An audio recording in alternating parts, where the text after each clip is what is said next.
Hi, everyone, and welcome to Organizing Life's Daily Demands. My name is Peter Gordon, and I'm the president of New York Financial Organizers. We're daily money managers and help people pay their bills, file insurance claims, and pretty much do all the non-investment side of personal finance, which involves organizing life's daily demands. And the purpose of this podcast is to introduce you to other professionals who have similar roles in different aspects of, at least in my case, my clients' lives and other people's lives. So I'm really pleased to introduce Lisa Snow. She's so critical in helping people deal with their lives' daily demands in the work she does. So, hi, Lisa. How are you doing today? Excited to be here. Thanks for having me on the show. My pleasure. Lisa and I must say, Lisa is one, if not the best networker that I know. She is amazing. She is a connector beyond anybody. I as good as anyone I've dealt with. I've been dealing with Russell Rivera the last few days, and that's somebody that Lisa introduced me to, who's been a great help to my clients. So, with that said, why don't you tell us a little bit about yourself? I'm glad some of those connections have worked out. That's always really good to hear. I'm Lisa Snow. The company is On the Mend, and we do personal training with older adults, people with disabilities. We make house calls in the New York City area, meaning 5 boroughs, Lower Westchester. We also see a lot of clients on Zoom. We have seniors classes on Zoom.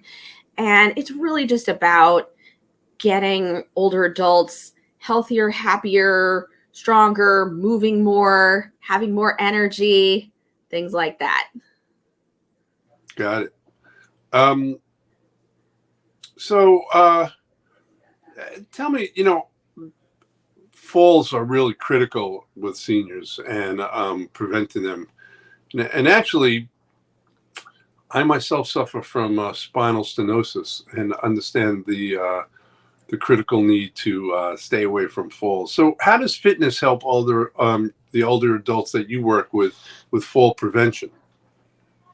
I think that's really the number one goal for most of our older clients. So, when you think about balance as a whole, there's a lot of different aspects to it, right? So, part of it is visual. Can you see the floor? Can you see where you are in space? So we always want to recommend that seniors get their glasses checked.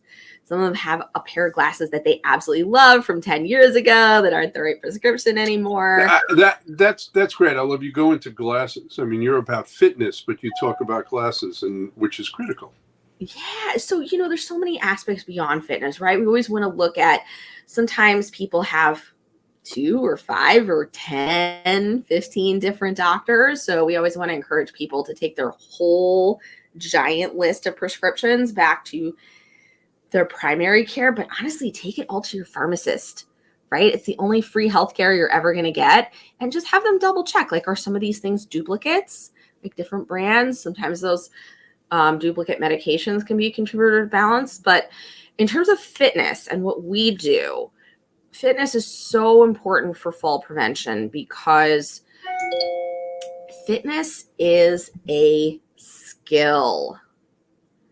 It's not an inborn talent. It's not that we're losing balance because we're aging. We're losing balance because we stop practicing. We've seen clients in their 70s, 80s, 90s improve their balance. Right now, our 2 oldest clients are a 94-year-old lady and a 100-year-old gentleman. They're still working on better balance, so it's never too late. So from a fitness standpoint, some of the big contributors to balance are leg strength, right? Just getting stronger quads, hamstrings, calves, glutes, right? Really, really important to have that strength training piece. And also just practicing balance, right? Practicing walking in line. Like if your feet are doing what my hands are doing, practicing balancing on one foot, practicing standing on something a little bit squishy like an Airx pad or a Bosu. So Would that be on one leg, or is just practicing on the pad with both feet? Well, it depends on their level, right? Like you would start with Right. both feet if that's easy. Maybe you try doing some step ups to the pad. Maybe you try standing on one foot but hanging onto the wall. Maybe you try standing on one foot, not hanging onto the wall. But again, it's progression, because the vast majority of what people think is due to aging has nothing to do with aging. It's not how many years old they are. It's how many years has it been since they were working out and really challenging their balance. That's fascinating. Yeah. So in essence, it's never too late. Never. And even for older adults living with chronic conditions, whether that's osteopenia, osteoporosis, arthritis, we've had clients with MS, we've had clients with Parkinson's, everybody can improve their balance. Now, is it going to be as good as someone who didn't have those conditions? Maybe not, but it's still going to be better than their baseline when they started.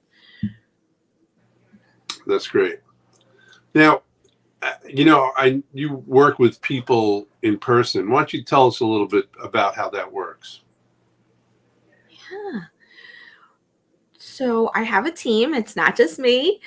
We have another personal trainer, we have a massage therapist, and all of us make house calls.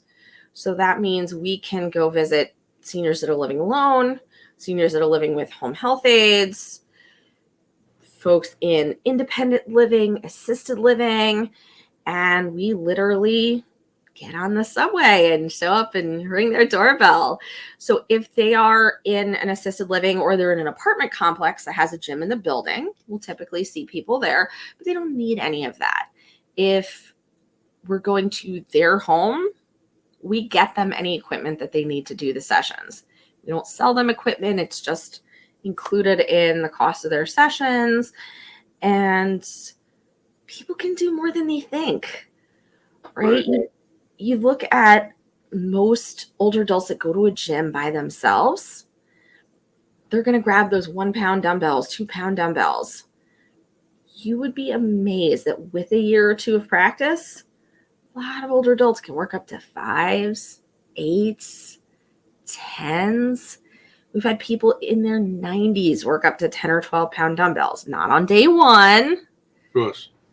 But you think about a gallon of milk is something like 8 pounds, right? If they have a 15-pound small dog or cat, right? If they're only able to lift 1 pound, they're not really functional to live independently. Someone who can only lift 1 pound, maybe already in a nursing home, maybe getting there fast, right? So we want to make sure that they're strong enough to deal with everything in their environment. We want them to have the range of motion to get a jar off a high shelf in the kitchen, lift that really heavy hanger with a suit because they're going to a grandkid's graduation or whatever the case may be. That's great. The most important thing is getting back that ability to stand up from the floor. Right. Almost everyone can relearn that. Occasionally we'll get a client who's a full-time wheelchair user that's not going to get that back, and that's okay. They can still work on stronger arms and a healthier back.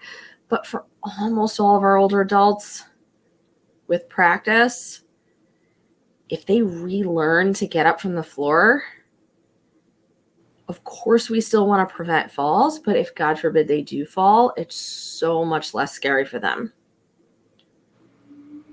So how do you teach somebody to get back up from the floor? Well, first we want to find out, is there really an injury, or is it just that they haven't done it in a while, right? So if they have an injury, you want to talk to their primary care doc. Maybe there's an orthopedic surgeon we could talk to.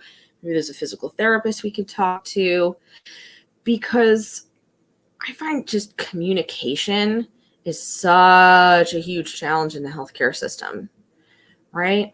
So often we'll hear someone whose surgeon told them, okay, we just did a shoulder replacement. Let's not lift anything heavy overhead for X amount of weeks. And like, that's good advice. What the patient heard sometimes is don't lift anything heavy ever for the Right. rest of your life. And if they're thinking that's what they heard and they're taking that to heart, not lifting anything heavy for the rest of their life is going to cause them to lose bone density, lose muscle mass. It's setting them up for sarcopenia. So really, really want to make sure we understand what their doctor was recommending versus what they think they remember or what the home health aide thinks they remember from 6 months ago. So we really want to make sure we know what's going on. And then it's practice, right?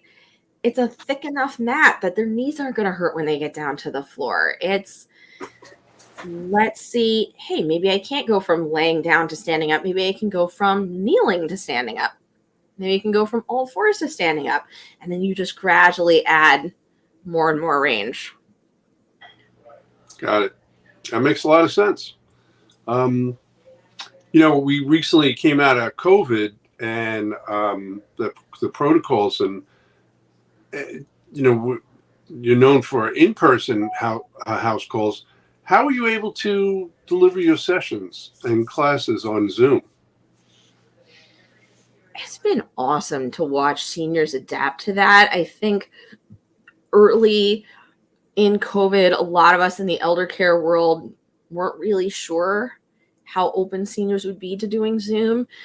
I've talked to so many geriatric care managers and elder law attorneys and other folks that are in your circle. And, we all had our doubts at the beginning, but seniors have totally mastered Zoom at this point. They've done online language classes. They've Zoomed into Christmas and Hanukkah and birthday parties and everything else. So they've Memorials. really, right. Absolutely.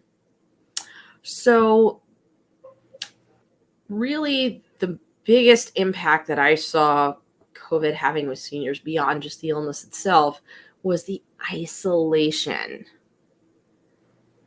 Yes, being less physically active is a problem. Yes, losing bone density is a problem, but the isolation is crippling. So to me, the real value of Zoom at this point, now that pretty much anyone who wants to be vaccinated already is that now people can do fitness classes with their friends versus just with random strangers at a local gym or a local physical therapy practice, right?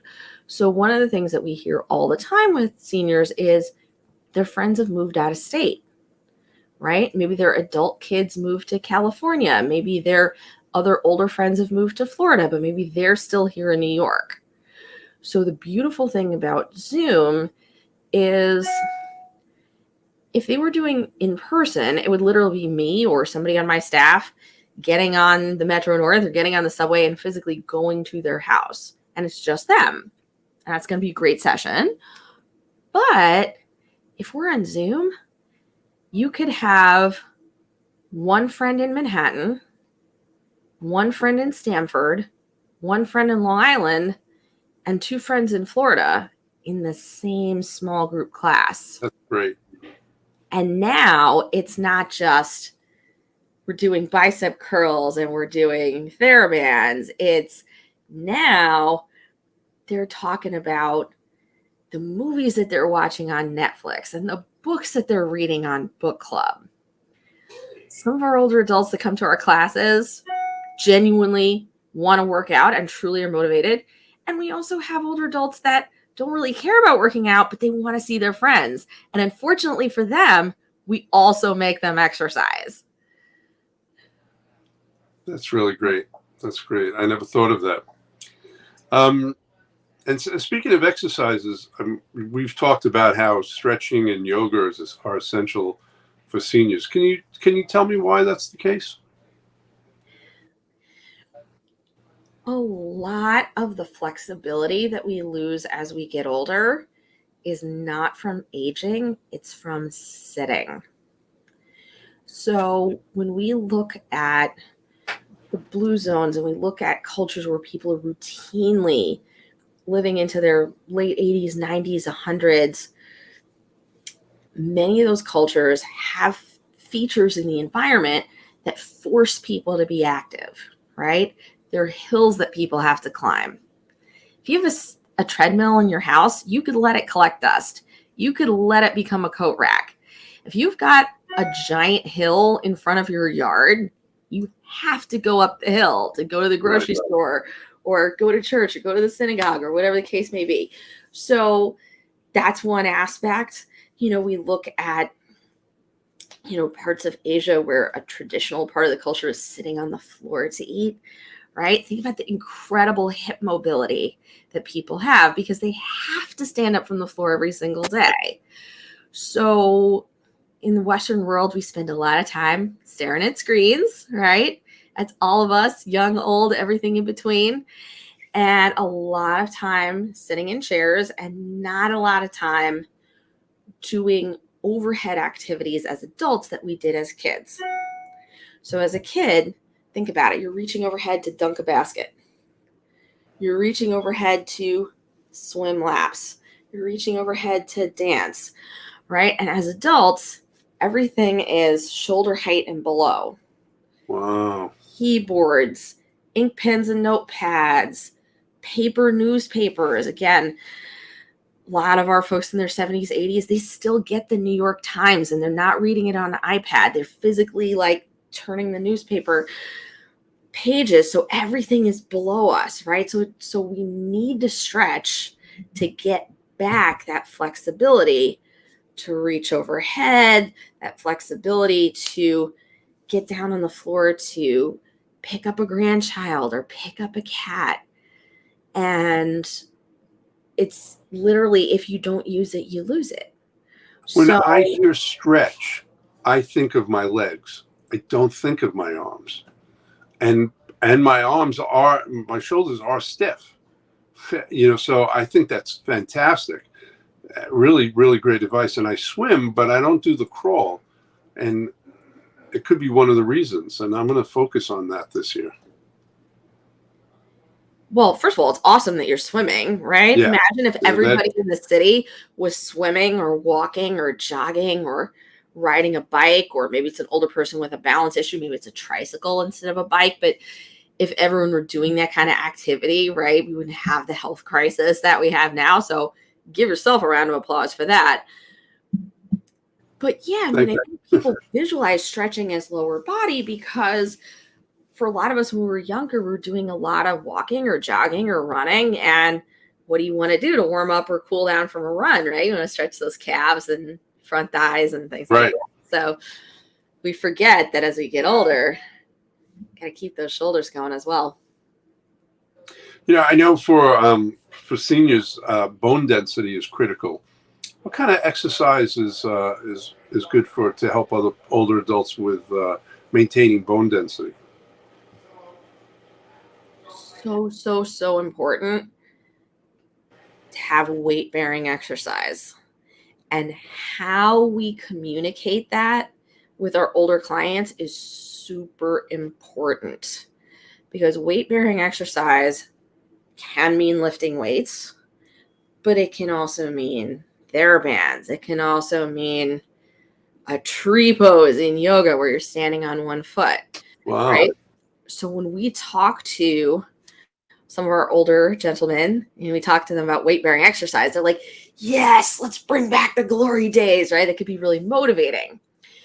If you talk to younger women in their 30s, 40s, most of them are pretty smart, pretty savvy, and they know that lifting weights isn't about bulking up. Lifting weights for a young person can really help with weight loss, and it's really beneficial, and they know that. But when we talk to our older ladies in their 70s, 80s, 90s, when they hear weight-bearing exercise, what they're picturing is Arnold.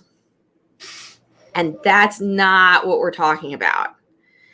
All right. If we're dealing with an older woman, it's not about, I pick things up and I put them down.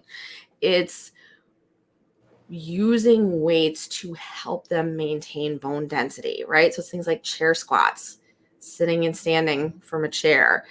It's things like lunges. It's things like climbing the stairs. And when we think about the amount of weight that we're using with seniors, we got to think about what's happening in their environment. So you think about a very petite older woman, maybe the type of client or patient that inspired the phrase, the little old lady, right? Some of them are small people. And even someone who's, 5 feet tall and older, it's got to be at least 100 pounds, right?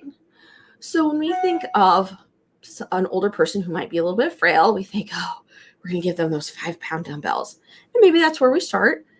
But if she weighs 100 pounds, every time she stands up from a movie theater seat or the toilet or her couch, she's lifting 100 pounds. Right? So if we thought of even our frail seniors as being powerful enough that they're lifting 100 pounds, how would that transform not only the exercise programs that we prescribe for them, but how we interact with them, how we treat them, how we speak to them, right? Think about how empowering that is for her to think about that. I'm not a frail senior. I'm an athlete. I'm lifting 100 pounds, right? So if we translate that into the gym, maybe she's progressing from doing a chair squat with just her body weight to holding on to 5 or 10 pound dumbbells doing that. Right. Or maybe she's sitting on a leg press and maybe she can press 50 or 100 pounds on a leg press, right? As long as it's pain-free, good range of motion, as long as we worked up to that. So yeah, weight bearing for seniors. That's great. So I have one last question, and that is, how is personal training different from physical therapy? Very different. We love physical therapists. We refer out to physical therapy. We get patients referred from physical therapy, but they truly are different things. So PT is treating something specific. You've had a knee replacement, you've had a hip replacement, you've got to get back range of motion in that knee, period. If you don't get back range in that knee, you're not going to walk normally again. You're not going to be able to climb stairs. You're not going to be able to get up from the floor. A lot of patients get frustrated that PT is just working on one thing, but they have to. Insurance is so intense in terms of making the sessions so short, not giving you a lot of sessions. You have to focus on that injured area, right? Personal training, especially for our older adults, is helping with daily activities. It's not about one injured knee or one injured hip. It's let's make sure you're strong enough to lift that basket of laundry. Let's make sure you're strong enough to carry those heavy bags of groceries. Let's make sure you're flexible enough that you can reach down and pick up your dog without hurting your back. So for a lot of clients, we're a step 2 after they finish physical therapy. Sometimes clients will use us to get stronger to prep for a specific surgery because they know they've only got a certain number of covered visits and they want to use that all for post-op. So I would say anyone who has acute pain is going to be rehab. Makes sense. Well, Lisa, this was really informative, and I love the topic, and, I think I know a fair amount, but I've learned so much just in this one short session. Your information will certainly be on both the podcast and the video, but would you like to tell us out loud how people could get in touch with you? Absolutely. Company is On the Mend. So the website is onthemendfitness.com. You can also find me on LinkedIn. Again, my name is Lisa Snow. Always happy to connect with other elder care professionals there.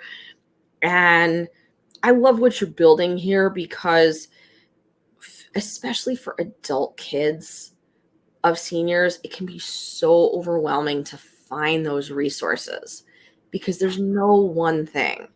It's not like just training or just physical therapy or just occupational therapy. It's everything. It's daily money managers like you, it's elder law attorneys, it's putting all those pieces together to really support our older adults. Right. And I mean, the information is so decentralized, and it's a struggle, so I appreciate your comments. That's really great. Okay, well, thank you very much. This video is if you're watching the video, it's the background, and my look is a little different because I'm on vacation. It's almost New Year's. I'm in Ottawa, Canada, snowless Ottawa, interestingly enough, and look forward to seeing you all or having you hear us at our next podcast. Take care. Thank you, Lisa.